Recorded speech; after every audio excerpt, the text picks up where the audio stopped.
Hello and welcome to the new session of educational, financial and career related informational video.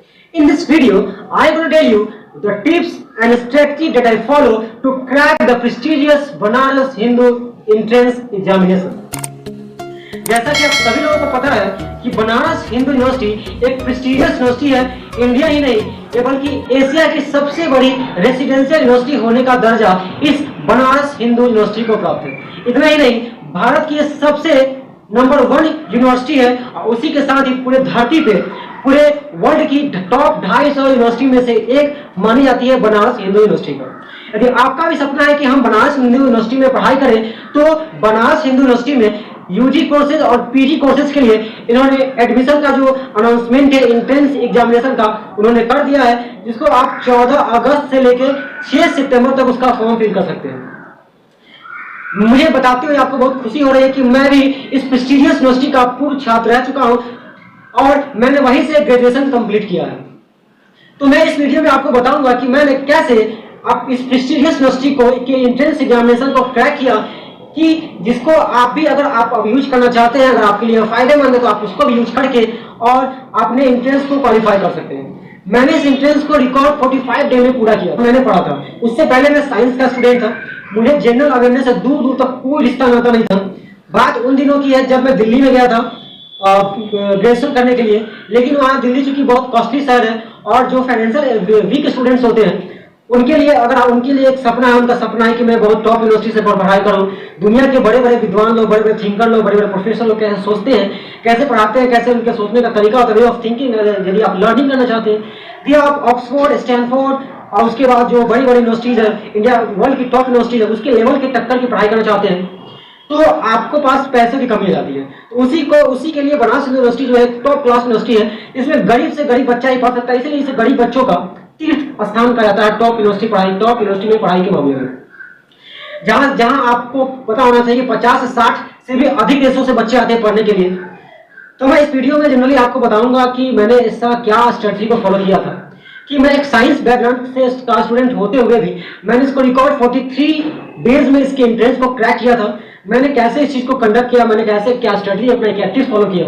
तो वहाँ उसके बाद मुझे लगा कि अब तो वहाँ एक मेरा दोस्त था, उसका नाम था संजीव कुमार पांडे, और उसका एक और मेरा मित्र था, उसका नाम था अभिषेक यादव।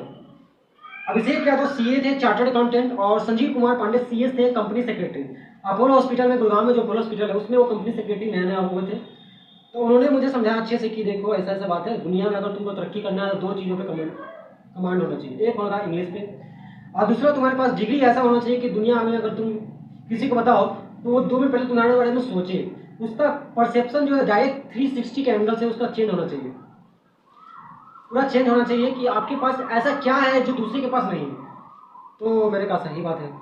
इंग्लिश में मेरा उस समय कमांड नहीं था, क्योंकि मैं साइंस का स्टूडेंट था, जेई का एंट्रेंस का तैयारी कर रहा था, लेकिन टॉप 47,000 में आने के बावजूद मेरा बहुत सारे कारणों से पैसा की वजह से एडमिशन नहीं हो पाया। पंजाब की एक बहुत अच्छी यूनिवर्सिटी है गुरु गोविंद सिंह यूनिवर्सिटी, वहाँ आईआईटी एनआईटी के बाद टॉप लेवल की वही यूनिवर्सिटी है। वहाँ मेरा कंप्यूटर साइंस इंजीनियरिंग में सिलेक्शन हो गया था, लेकिन पैसे की वजह से मैंने वहाँ एडमिशन नहीं करा पाया। मेरा सपना भी था कि मैं कंप्यूटर साइंस इंजीनियर बनूँ। तो ये सब था। उसके बाद मेरा दिल बहुत टूट गया था, मैं दिल्ली गया, वहाँ सोचा कि अब अगर बिहारियों का दिल टूटा तो आपको पता है कि सीधा यूपीएससी निकलता है। तो मैं गया दिल्ली में कि वहीं रहेंगे, स्ट्रगल करेंगे और यूपीएससी निकालेंगे। लेकिन वहाँ जाने के बाद लगा कि नहीं, कि यहाँ पे उतना मैं ठीक से नहीं स्टडी कर पा रहा हूँ। तो वहाँ एक अभिषेक यादव जो थे, जो सीए थे, चार्टर्ड अकाउंटेंट थे, उन्होंने मुझे सजेस्ट किया कि भाई देखो बीएचयू का ऐसा सिस्टम है, उसका फॉर्म भरो, अगर उसका वहाँ से उसके बारे में पता करो। तो मैंने उसके बारे में पता किया तो पता चला कि नहीं, तो ये तो स्वर्ग है, तो यहाँ मुझे जाना चाहिए। तो मैंने वहाँ देखा तो उसका देखा कि अरे इसमें तो जनरल अवेयरनेस से क्वेश्चन पूछा जाता है, रीजनिंग से पूछा जाता है, मैथ से पूछा जाता है। तो चलो मैं सोचा कि मैथ तो मैं बना लूँगा, लेकिन रीजनिंग से और जीके से बहुत सारा क्वेश्चन पूछा, तो मैं उसको कैसे हैंडल करूँगा। फिर हिंदी था, इंग्लिश था, उससे मेरा कोई कमांड ही नहीं था, मैं पढ़ता ही नहीं था। 2 साल 3 साल से छूट गया था। यदि आप पहले से डिसाइड था कि इंजीनियरिंग करना है तो मैंने सिर्फ मैथ और साइंस फोकस किया था और कुछ नहीं। और मैथ साइंस से क्वेश्चन ही नहीं आ रहा था, उसमें सिर्फ क्वेश्चन आ रहा था मैथ से भी, तो 10th लेवल का आता है, इंटर लेवल का कुछ आ ही नहीं रहा था। तो मैंने सोचा कि कुछ भी हो अब मुझे निकालना तो यही, या तो इंट्रेंस निकलेगा या तो मैं रहूँगा। तो मैंने ये फॉलो किया। और मैं चूँकि वहाँ यूपीएससी की तैयारी करने गया था, तो मेरे पास जीएस का पूरा स्टडी मटेरियल था, बहुत सारा चीज़ मेरे पास, जितना बुक्स था मैं सारा लेकर गया था वहाँ।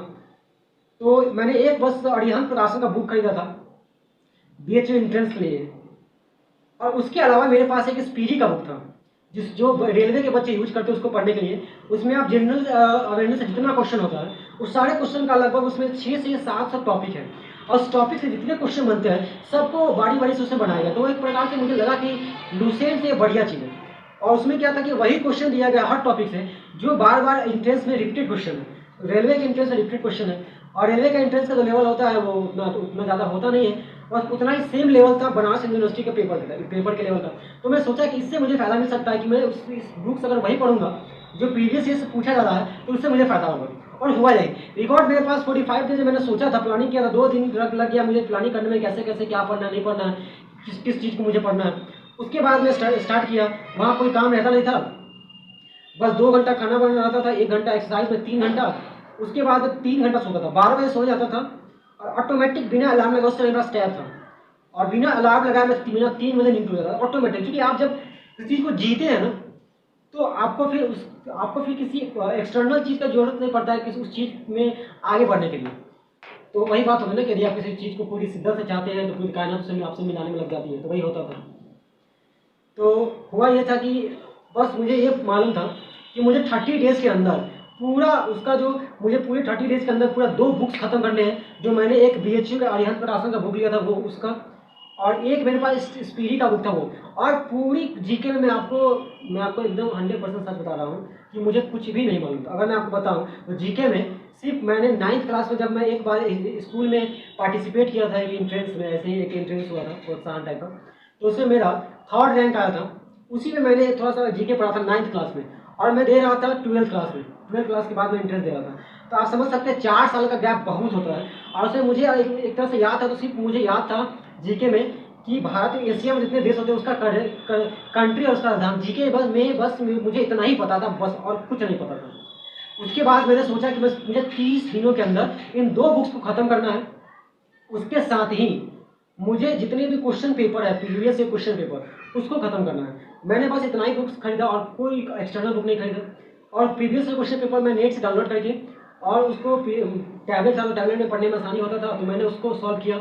प्रीवियस ईयर क्वेश्चन पेपर में आपको उसका मैंने किस प्रकार से उस मतलब बुक्स को पढ़ा था मैं आपको दिखाऊंगा। बुक्स में 1 इंच स्पेस आपको कहीं नहीं मिलेगा जहाँ पे कुछ लिखा ना हो। मैं सोचा कि अगर मैं नोट्स बनाऊंगा तो इतना समय है ही नहीं मेरे पास कि मैं नोट्स बनाऊं और उसके बाद फिर नोट्स बनाने के बाद पढ़ाई करूं। तो मुझे लगा कि जो भी इंपॉर्टेंट चीज़ है वो आपको एक जगह पे ही होना चाहिए ताकि आपको समराइज करने में दिक्कत ना हो, तो उसको बाद रिवीजन करने में दिक्कत ना हो। और एक मैं बात में और अच्छी तरह से एक मैं और मैंने और जानता था, जब मतलब उस समय नया नया सीखा था, क्योंकि मैं यूपीएससी का प्रिपरेशन करने गया था। तो एक बहुत मतलब इंडिया के जाने वाले IAS हैं, उन्होंने एक बुक लिखी है कि मैं कैसे बन सकता हूँ यूपीएससी टॉपर। मेरे पास वो बुक है, उनका भी नाम मैं भूल रहा हूँ। उन्होंने 13 रैंक लाया था हिंदी डिपार्टमेंट से।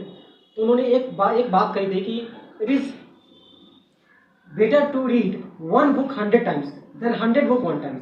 मतलब 100 बुक को एक बार पढ़ने से अच्छा है कि आप एक बुक को 100 बार पढ़िए। कि ये मेरे दिमाग में एकदम घुस गया कि यार मुझे बस इतना ही पढ़ना है, 2 ही बुक, मुझे बस 2 बुक और करेंट अफेयर्स तो वो तो पढ़ना ही है, और उसके बाद जो प्रीवियस क्वेश्चन पेपर है बस इतना ही पढ़ना, और इसके अलावा मुझे कुछ नहीं पढ़ना। मैंने ये ठान लिया था मन में। और उसके बाद मैंने सोच लिया था कम से कम एग्जाम देने से पहले, क्योंकि मेरी जिंदगी और मरण का सवाल हो गया था, क्योंकि मेरे पास पैसे थे नहीं दिल्ली में सर्वाइव करने के लिए। वहाँ पे लाइफ जो है बहुत ज़्यादा स्ट्रगलिंग हो जाता। तो मैंने सोचा कि इतना स्ट्रगल से आप नहीं पढ़ पाएंगे, क्योंकि आपको यूपीएससी बहुत बड़ी चीज़ है।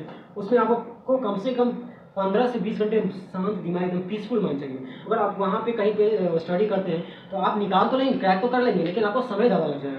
अब क्या फ़ायदा कि आप 30 साल में IAS बन रहे, 28 साल में, 29 साल में IAS बन रहे, 27 साल में IAS बन रहे। एक उम्र से बनो तो सही है, अब 30 साल में 35 साल में IAS बनी के क्या फ़ायदा है कि नहीं, 27-28 साल में IAS बनी क्या फ़ायदा। तो मैंने सोच लिया था कि नहीं, यहाँ अगर आपको रहना है तो बहुत स्ट्रगल है, यहाँ आप कुछ नहीं कर पाएंगे। आपको एक ऐसा प्लेस चाहिए ही चाहिए जो जहाँ पे आप पीसफुली माइंड से प्रिपेयर होकर पढ़ सकें। तो मैंने सोचा था कि ये चाहे कुछ भी हो जाए मुझे BHU का इंटरेस्ट तो निकालना ही है। तो मैंने क्या किया था, उस आपको बिलीव नहीं होगा कि मैंने उस 43 डेज़ के अंदर मैंने उस तीनों बुक्स को 3 बार रिवीजन किया था। मैं टारगेट तो 5 बार का सेट किया था कि मैं दोनों बुक को 5 बार रिवीजन करके जाऊँगा। मैंने सोचा था कि मेरी उंगली में हाथ में 5 उंगली है, 5 उंगली होने का कोई मतलब होगा इसका मतलब है इसकी इसीलिए मैं जो है एक बुक को 5 बार रिवीजन करूँगा, लेकिन 5 बार तो नहीं हो पाया क्योंकि मेरा बेस बहुत ज़्यादा वीक था, बहुत ज़्यादा कमज़ोर था। मैं लिटरली आपको बताना चाहता हूँ कि उससे पहले मैंने कम कुछ भी नहीं, मैं कुछ जीके के बारे में कुछ भी नहीं जानता था। मुझे, क्योंकि आप जानते हैं कि मैं बैकग्राउंड साइंस का था और मैंने साइंस में बहुत अच्छा खासा समय बिताया था, हर एक चीज़ मुझे साइंस से पता था, लेकिन जीके से कुछ भी नहीं पता था। और क्या बोलते हैं, रीजनिंग से कुछ भी, रीजनिंग के बारे में मुझे एबीसीडी कुछ नहीं मालूम था। मैथ के बारे में थोड़ा पता था, जो 10th लेवल का मैथ आता था बस, उसके अलावा कुछ नहीं मालूम था। और करंट अफेयर्स तो मैंने भाई करंट अफेयर्स के लिए उस समय मेरे पास टैबलेट था, तो उसमें मैं देखता था, मतलब जो प्रतियोगिता दर्पण होता है उसको मैंने फॉलो किया। मैं यूट्यूब पे फॉलो नहीं करता था, तो यूट्यूब में मुझे हमको लगता है यूट्यूब पे टाइम पास रहता है, तो मैंने उसको, क्योंकि आप यूट्यूब पे जो पढ़ा रहा है उसी को आप पढ़ना है, आप ये नहीं डिसाइड कर पाएंगे कि आप मेरे लिए इंपॉर्टेंट क्या है और मेरे लिए इंपॉर्टेंट क्या नहीं है, तो उसको आप जो है वो छांट नहीं पाएंगे। और ये आपको पता कैसे चलेगा, तो ये आपको पता चलेगा कि कैसे आपकी प्रीवियस क्वेश्चन पेपर से। इसलिए मैं आप सभी स्टूडेंट्स को बताता हूँ कि previous question paper very very important for any examination. इसलिए मैंने जब ये कोचिंग का स्थापना किया था, तो मैंने फर्स्ट बार में जो मेरा स्टूडेंट आया था उसको मैंने प्रीवियस क्वेश्चन पेपर को एकदम बोला था कि ये तो पढ़ना ही पढ़ना है, और उसको और मैंने कुछ कराया नहीं या नहीं, प्रीवियस जो क्वेश्चन पेपर करवाया। और इसी का परिणाम हुआ कि फर्स्ट ईयर में मेरे कोचिंग से एक स्टूडेंट्स ने 468 नंबर लाया और फर्स्ट अटेम्प्ट में क्वालिफाई किया। तो ये प्रकार से असर पड़ता है कि आपका संगति क्या है, आप किसके साथ रहते हैं, आप किस प्रकार का स्ट्रेटजी यूज करते हैं, ये भी बहुत ज़्यादा मैटर करता है।